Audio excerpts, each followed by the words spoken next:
The Other Side of the Sun was written by Evelyn Sharp. The Magician's Tea Party, Part 1, will be read by Linda Levine.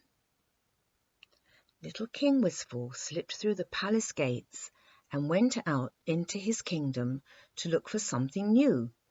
He was only 8 years old, so he was not a very big king, but he had been king for as long as he could remember, and he had been looking for something new the whole time. Now, his kingdom was entirely made of islands, and in the days when the old king and queen were alive, these islands were known as the Cheerful Isles. But King Wistful changed their name soon after he came to the throne, and insisted on their being called the Monotonous Isles. For strange as it may sound, this little king of 8 years old thought that his kingdom was the dullest, ugliest, and the most wearisome place in the world, and nothing that his nurses or his counsellors could do ever succeeded in making him laugh and play like other little boys.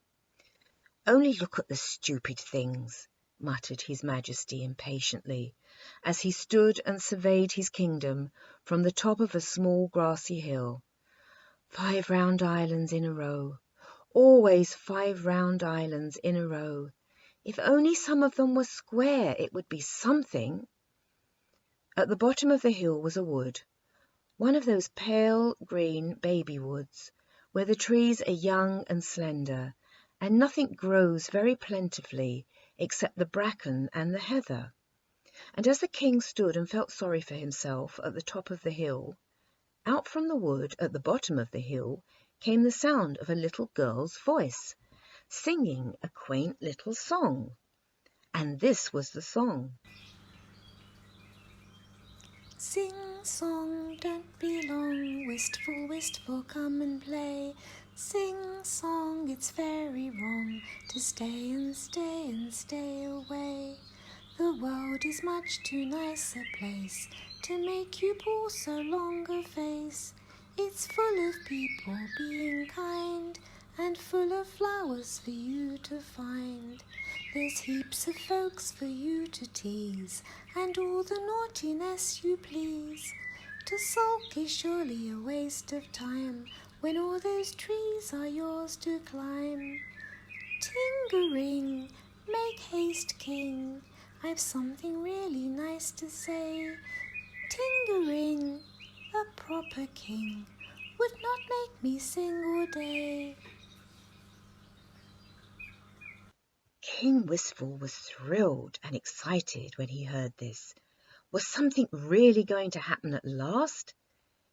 He had hardly time to think, however, before the little singer came out of the woods and into the open.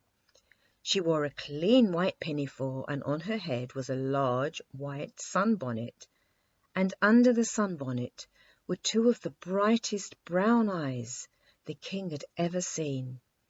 He stepped down the hill towards her, wondering how anything so pretty and so merry could have come into his kingdom. At the same instant the little girl saw the king and came running up the hill towards him, so it was not long before they stood together, hand in hand, halfway down the hillside. "Where did you come from? Who are you? How long have you been here?" asked the king breathlessly. "I'm Eyebright, of course," answered the little girl, smiling, "and I've always been here." "Who taught you to sing that song about me?" demanded the king. "The magician," answered Eyebright, "and he told me to sing it every day until you came. But you have been a long time coming." "I'm very sorry," replied His Majesty apologetically. "You see, the magician did not tell me to come.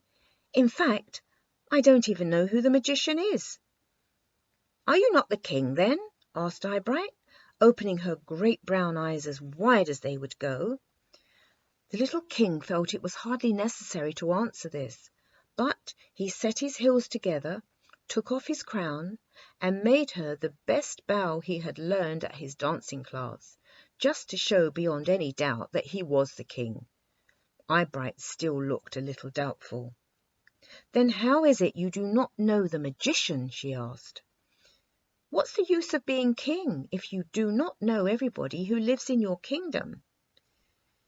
It isn't any use. I never said I wanted to be king, did I? Said His Majesty a little crossly. It was not pleasant to find that somebody else, and only a little girl in a sunbonnet, knew more about his kingdom than he did. What a very funny boy you are, remarked Eyebright, without noticing his crossness. I always thought it must be so splendid to be a king, and to have a banquet whenever you like, and never go out without a procession, and to wear a crown instead of a sunbonnet, and— That's all you know about, interrupted the king, somewhat impolitely. There aren't any banquets, and when there are, you only have stupid things with long names to eat, and you never know whether to eat them with a fork or a spoon, and it's always wrong whichever you do. And you're told you mustn't spoil your dinner. And if you ask for jumbles or chocolates or creams or plum cakes, you'll never get them. And all the procession you ever get is a procession of nurses, who won't even let you step in a puddle if you want to. Dear me, said Eyebright, for you're no better off than a little boy in an ordinary nursery. The little king drew himself up on tiptoe with great dignity. Some of your remarks are most foolish, he said. You forget that I have a kingdom of my own as well as a nursery. Then he added sadly, but it's not much to boast of, for it's a very stupid kingdom, and nothing nice ever happens in it. What do you mean? Exclaimed Eyebright. Your kingdom is the nicest kingdom in the whole world. King Wistful had managed to keep his temper so far, but this was more than he could bear. Rubbish! He cried, completely forgetting his royal manners. You come up the hill with me, and I'll show you what a stupid kingdom it is. So they raced up to the top of the hill and looked down at the 5 round islands in a row. There, said King Wistful, did you ever see anything so dull? The little girl shook her head. I think it's all as pretty as it can be, she said. Look how the sun glints on the cornfields, and see the great red and blue patches of flowers. But they're always the same flowers, complained His Majesty.